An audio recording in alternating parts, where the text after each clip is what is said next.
Hi, I'm Adam Spencer, and welcome to Day One, the podcast that spotlights Australian startups, founders, and the organisations that empower Australian entrepreneurship. We go back to the beginning to tell the story of Australia's most inspiring founders and how they built their companies.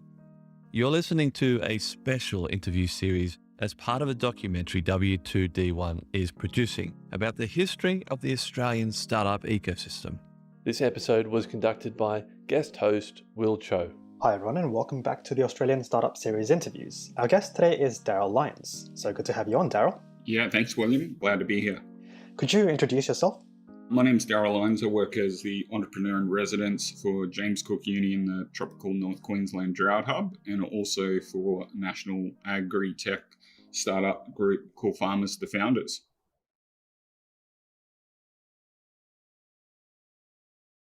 So what are you doing at James Cook University as well as Farmers to Founders? Basically helping run sort of pre-accelerators and accelerators, and then also mentoring, regional startups on their journey to become successful, and then helping them, grind through the ups and downs of their startup journey. I see. I'd love to dig in a little bit into your background, Darryl. Take us back even to when you were at university days. Would you say that you've always been an entrepreneur? Yeah, I didn't go to university when I left school. So I left school and travelled Australia picking fruit, and then went overseas for a bit. I grew up in an agricultural area. My parents are cattle farmers. So I kind of ran away from ag after travelling, ended up in the construction industry for quite a while. I had a few different businesses. I always say my claim to fame is I'm a failed NBN contractor, as I went in to build the NBN across Northern Australia with a team of 60, but that was a mistake working for a government-owned entity. That was a, political football. And then following that, that big failure, I looked at a sign for a startup weekend in Cairns and decided to go to that. And that was kind of life-changing for me, basically learning to fail fast. And that was probably 6 years ago, and that started my startup journey. That's amazing. What made you stick around?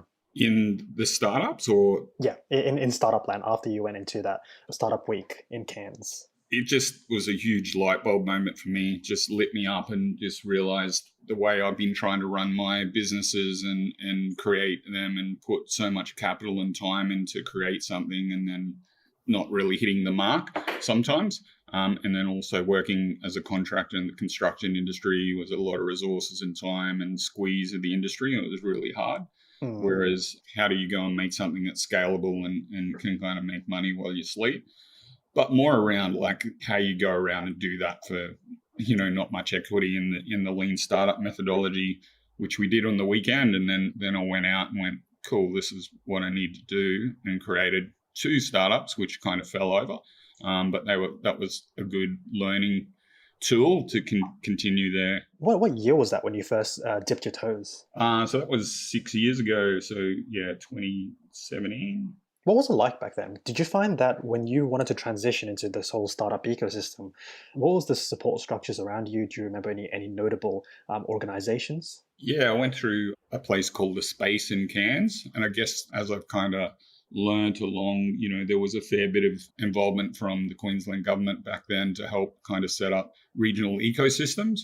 Yeah, that was my involvement, to get in there, to get connected and have some people very excited to kind of help teach about that journey and how to go forward with that. Yeah. Do you think over the last 6 years, the startup ecosystem in Cairns, has the growth been what you expected it to be? No, it's been really challenging in the regional areas. And I guess after my failed startups, I formed a company startup called Escavox, which is going pretty well. We kind of track food in the supply chain, and we've got a team of 20 down in Sydney. When my partner and I decided to have another baby, that's when I just started to take on the EIR roles, because I'm passionate about regional activity, and I think there's a huge opportunity for very successful startups to be based in the regions. One of the problems, though, is I guess the regional ecosystems are normally set up by a couple of people who are very passionate, might get a grant to get them going for a while, and it takes a lot of energy, and they kind of, hard to keep that momentum because they kind of like might burn out or don't get some funding. So I've sort of seen that a fair bit across the regional ecosystem. What I think might change, and JCU have gone about it in a different model, we're yet to see if it's going to be successful, but through the state and federal governments and JCU, they built a large $30 million building here called the JCU Ideas Lab. It's a venue that hopefully will attract people and open them up to the talent that's in the university, but create an ecosystem. So it's a different model. It's only been open for 12 months, starting to see some good green shoots come through. So I'm hoping this is a new model that actually allows that entrepreneurial capacity, because there's a hell of a lot of it in regions, and the regional people are probably very resilient as well. So yeah, hopefully there's some really big success stories to come out of here in the coming years. Yeah, that's awesome. The only thing that came to my mind is it seems like it isn't a talent shortage. As you say, that there are plenty of talented entrepreneurs up in regional areas, but the problem seems to be that there wasn't just attention given. Why is it only within the last 12 months attention was given? I think there's been attention given over the 5 years that I've been involved, and probably before, but it goes in cycles and funding cycles, and it's really hard to keep that momentum when it's only a few people trying to lead the whole ecosystem. So they're potentially dependent on funding cycles, which kind of, I guess, takes away the momentum that's needed to kind of keep that critical momentum to allow that founder ecosystem and kind of work on that talent to get them moving through their journeys. Yeah, absolutely. Switching gears a little bit, what sort of advantages would you say setting up your startup in a regional ecosystem has over, say, a metro city? One, I guess, you got the Great Barrier Reef, you got World Heritage Rainforest, you got, 15-minute commutes with a couple of sets of lights, a very casual city to live in. I guess definitely COVID has dramatically changed real estate in Cairns, and a lot of people have kind of moving up here to work out how good it is, and remote work is obviously not an issue compared to what before. So people could create their startup up here. They could have regional workforces with tech talent that they might not be able to source here. It's a great environment for tech talent to actually move up here. Cost of living is a hell of a lot cheaper. There's kind of lots of positives. And I guess COVID's actually, making it a lot more enticing. And I guess the investment that James Cook Uni and the government's put in with facilities like this will hopefully enable that.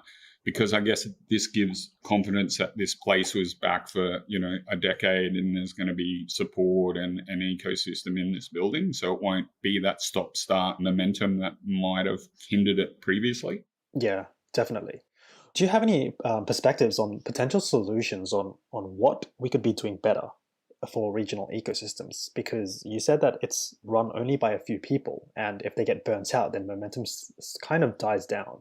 Yeah, I think a lot of the people, my specialty is probably in the Agri-tech area, and I guess that's a potential opportunity and of strength in regional areas in Queensland and Australia. So how do people really play at the strengths in what's a good theme in their area, and not trying to boil the ocean and have a bit of everything? And that will kind of attract groups of startups that can kind of leverage off each other.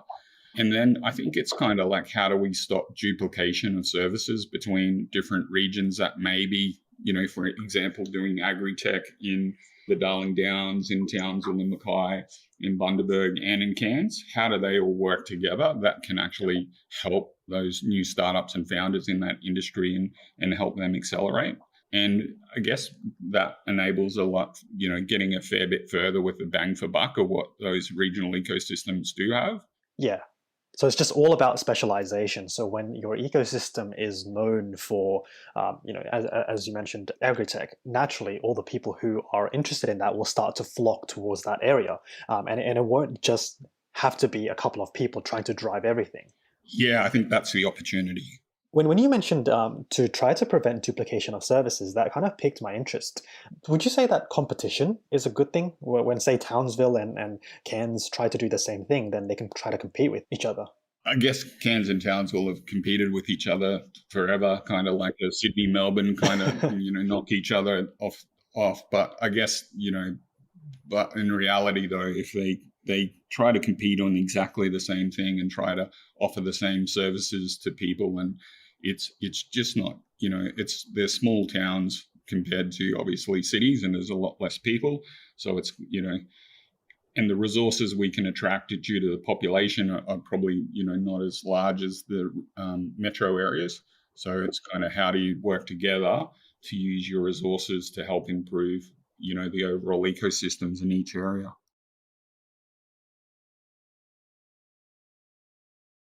Switching gears to a national perspective, is there anything top of mind that you think that as a country we should be doing better for our entrepreneurs? One of the things I'm kind of passionate about, I'm Indigenous, so I kind of feel there's a really big opportunity to push our Indigenous entrepreneurs and get them a bit more represented in the ecosystem.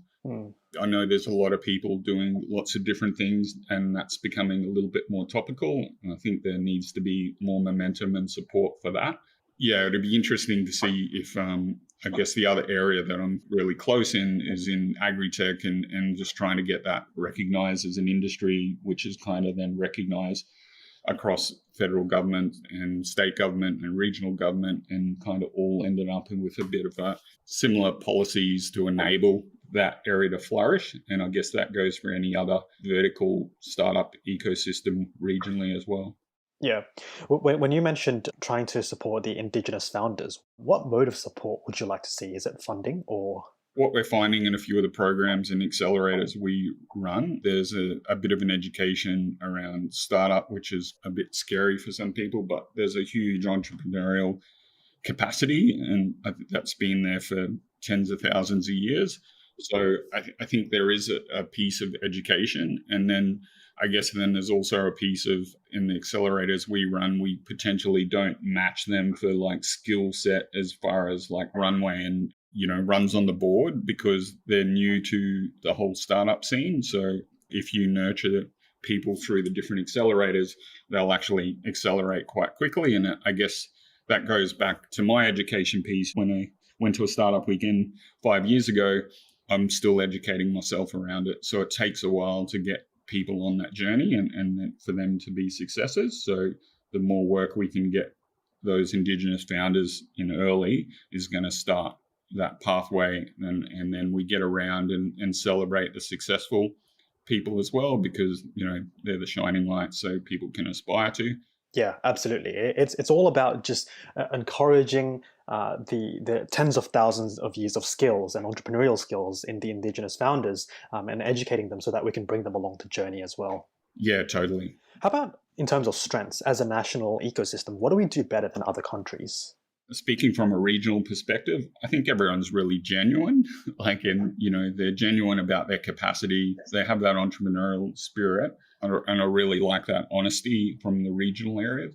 Again, I'm kind of passionate about the agri-tech area. I think that's a huge opportunity for Australia to be the best in the world at. And I think that get in and have a go attitude is really, really good. Yeah. What excites you about Agritech? I noticed that this is a theme that's been mentioned a couple of times throughout our conversation. My grandparents were in ag and farmers. My parents are my traditional side of the family. I believe have practiced sustainable agriculture for tens of thousands of years on our traditional country. We've got such a diverse country with lots of different areas. We have our unsubsidized farming system. So basically all our producers have been entrepreneurial to succeed over the last few hundred years. And our Indigenous population had to be entrepreneurial to flourish in some tough environments around the country for tens of thousands of years. So I think that breeds into that spirit of finding a problem, working out how to solve it. And I guess any application we build in this country is definitely usable right around the world. And I think with our clean food, which it'll breed more sustainable, regenerative agriculture systems, which kind of brings in a lot of clean tech. We can get into a lot of food value adding tech with putting sustainable, really healthy food, which the world wants. The tech required to make all that work is such a huge opportunity for us. So Darryl, could you tell me a little bit about some of the opportunities that you see in regional centres? Yeah, I see the next decade and 2 decades as a huge opportunity for Northern Australia. I think there's a huge untapped potential, and I guess that still runs in the theme around the agri-tech in food. And I think agri-tech's going to play a huge part about increasing production in Northern Australia. And I also see an area that's just untapped yet, and that's around our Indigenous entrepreneurial spirit in Northern Australia, and how we can start to work out how we can unpack that and then create that, and see there's huge opportunity to get people involved in that. Yeah, absolutely. So, Darryl, what we're trying to do in this podcast is to document as accurately as possible our history, just so that we can inform future decisions. And we're aiming to reach all corners, from policymakers, academics, founders, and investors. Is there anything that we haven't talked about today that is constantly top of mind for you that they need to hear? I think one of the problems, I guess, we have with short election cycles is we get a bit of stop-start, and that's problematic in trying to, especially in regional areas, to just kind of keep momentum going. That has been mentioned before, but I think that's definitely a topical area that needs to be reiterated and talked about. Yeah, that's a constant theme that I hear with a lot of founders on the show, talking about how the whims of policymakers changes drastically, obviously, during election cycles, and it makes it difficult. Could you tell me a bit about some of the impact that you've noticed firsthand? Yeah, so in our Escavox journey, we were lucky enough to be a recipient of this accelerating commercialisation grant. But when that, goes into election cycles, that whole area in Oz industry, when they announce caretaker and whenever it is in the next month or two, that whole area of grants will be going on hold, and it's in doubt to what's going to happen if there's a change in election, which could be totally ripped out or changed. So, is it 2 years before they put something similar out there? That's just an example of a really successful program. For Escavox, that we had $1 million grant from that, which enabled us to develop our system, and we track food all around the world. If that's continuous, it just allows a continual flow of grants for people to keep going on, rather than it kind of stop-start kind of mentality. Yeah, that makes a lot of sense. And lastly, if a brand new entrepreneur or founder came to you, given all your experience, your mistakes and wins, what would you tell them to increase their chances of success? Yeah, it's definitely not a sprint. How do you kind of work on your resilience ability and increase your skills to endure the ups and downs of the journey would be the key advice I would pass on.